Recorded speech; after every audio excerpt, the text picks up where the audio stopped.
Man of the match পুরস্কার দেওয়া হচ্ছে। টিম ম্যানেজার, যান্ত্রিক বা মেকানিক্যাল এবং নির্বাহী প্রকৌশলী জোন ডি জনাব মোহাম্মদ তাজউদ্দিন।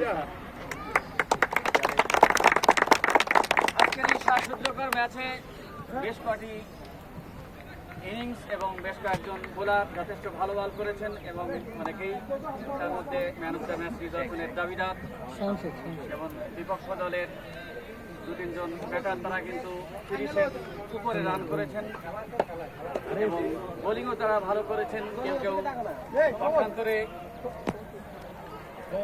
বিভাগ দলের যে শেষ দিকে যিনি খেললেন জাফর ইকবাল, তিনিও চমৎকার খেলেছেন, সম্ভবত 37 রান তিনি সংগ্রহ করেছেন।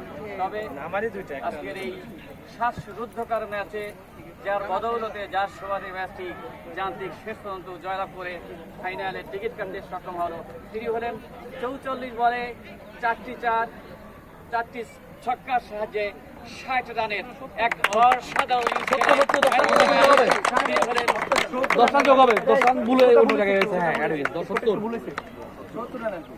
মাফ করবেন, কারেকশন, 44 বলে 4টি চার এবং 4টি ছক্কার সাহায্যে 70 রানে এক